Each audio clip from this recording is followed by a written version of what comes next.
Selebriti Raffi Ahmad masuk dalam Kabinet Merah Putih Presiden Prabowo Subianto.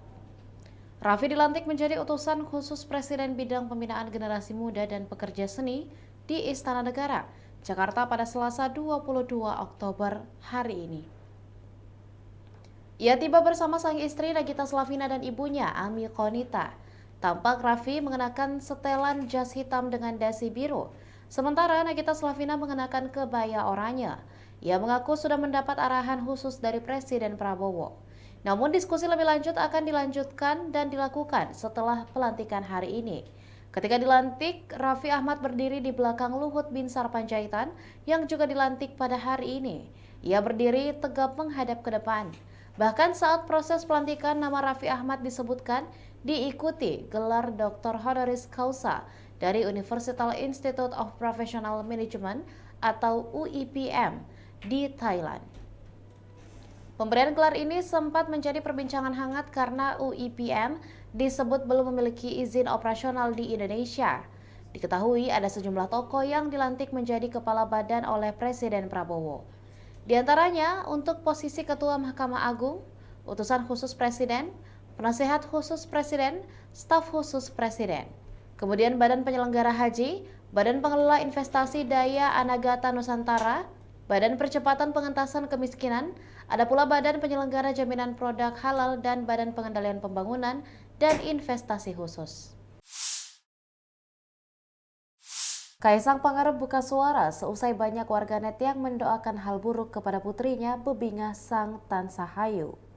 Bahkan putra bungsu Joko Widodo itu menangis lantaran hujatan netizen. Momen Kaisang menangis terjadi dalam podcast Depan Pintu atau PDP episode ke-79. Podcast yang diunggah di channel Kaisang Pangarep itu mendatangkan bintang tamu Nunung. Di tengah-tengah podcast tersebut Kaisang menangis. Hal itu bermula saat Nunung mengungkapkan simpatinya kepada Kaisang dan Erina. Diketahui akhir-akhir ini netizen kerap melontarkan hujatan kepada keluarga Kaisang. Nunung pun mengaku geram lantaran netizen menghujat fisik hingga anak keluarga ketua PSI itu. Menanggapi Nunung, Kaisang mengaku terus berusaha menahan diri saat dirinya dan istri dihujat. Namun Kaisang mengaku tak kuat saat netizen mendoakan hal-hal jelek kepada putrinya yang baru lahir. Saat itulah Kaisang menitikkan air mata. Basuki Hadi Mulyono atau yang akrab dipanggil Pak Bas tak menjadi menteri di Kabinet Pemerintahan Prabowo Subianto Gibran Raka Buming Raka.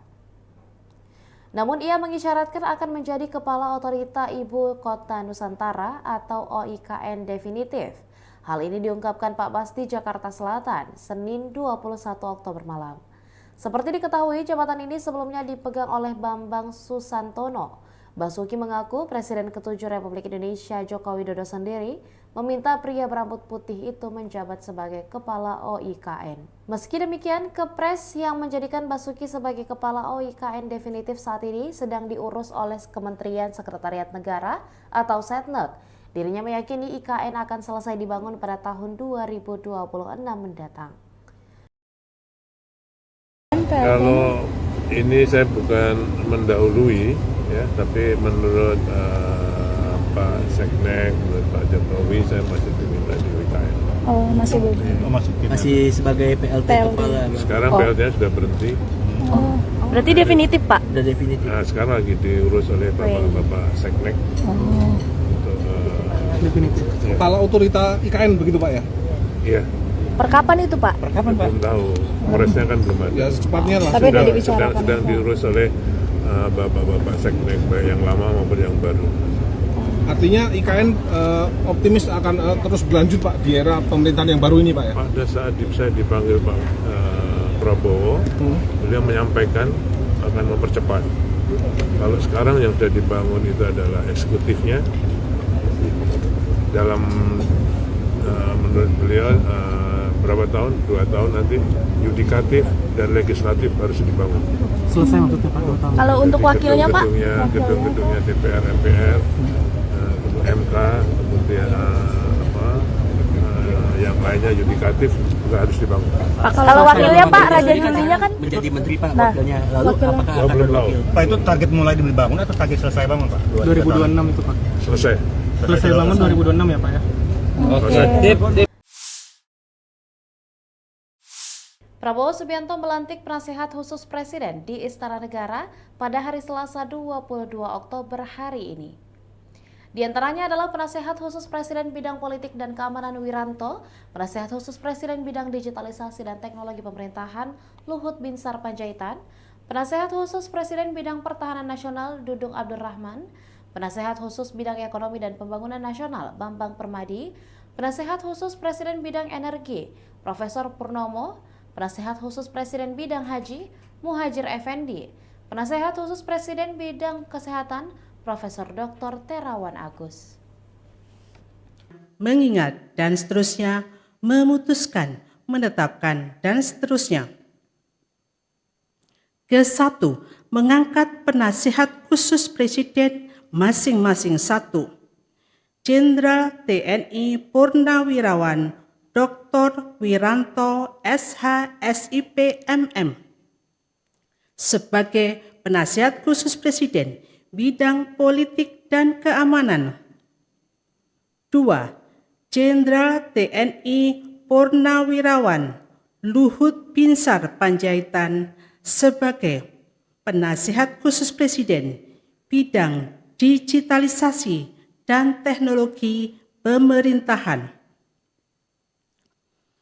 3. Jenderal TNI Purnawirawan Profesor Dr. Dudung Abdurrahman SEMM sebagai penasihat khusus Presiden bidang pertahanan nasional, Ketua Komite Kebijakan Industri Pertahanan. 4. Profesor Bambang Permadi Sumantri Brojonegoro PSD sebagai penasihat khusus Presiden bidang ekonomi dan pembangunan nasional. 5. Profesor Insinyur Purnomo Yuskiantoro MSc MA PSD sebagai penasihat khusus Presiden bidang energi. 6. Profesor Dr. Muhajir Effendi sebagai penasihat khusus Presiden bidang haji. 7. Letnan Jenderal TNI Purnawirawan Profesor Dr. Terawan Agus Putranto sebagai penasihat khusus Presiden bidang kesehatan. Mengangkat utusan khusus Presiden.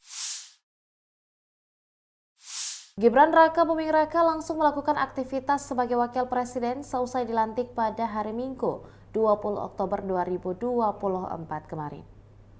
Ia meninjau perkembangan pengerjaan Stasiun Monas dan Stasiun Tamrin yang menjadi bagian dari MRT Jakarta Fase 2 Selatan Utara Bundaran HI ke kota.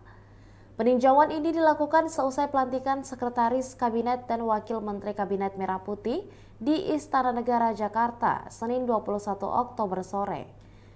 Gibran ditemani oleh Menteri Perhubungan Dudi Purwagandi dan pejabat Gubernur DKI Jakarta Teguh Setiabudi.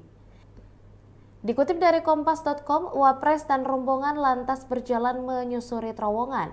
Terowongan itu jalan dari Stasiun Monas ke Stasiun Tamrin sepanjang kurang lebih 350 meter. Melalui unggahannya di akun Instagram pribadi, Gibran menyebut proses pengerjaan sipil sudah mencapai 82%. Dirinya lantas menekankan agar proyek tersebut selesai tepat waktu. Setelahnya akan dilakukan penghijauan kembali. Diketahui proyek MRT Jakarta Fase 2 terbagi menjadi 2 tahap, yaitu Fase 2A dan Fase 2B. Fase 2A terdiri dari 7 stasiun bawah tanah, meliputi Stasiun Tamrin, Monas, Harmoni, dan Sawah Besar. Kemudian ada Mangga Besar, Glodok, dan Kota dengan total panjang jalur sekitar 5,8 km. Adapun Fase 2B terdiri dari 2 stasiun bawah tanah, yakni Stasiun Mangga 2 dan Stasiun Ancol, serta 1 depo di Ancol Marina dengan total panjang jalur sekitar 6 km.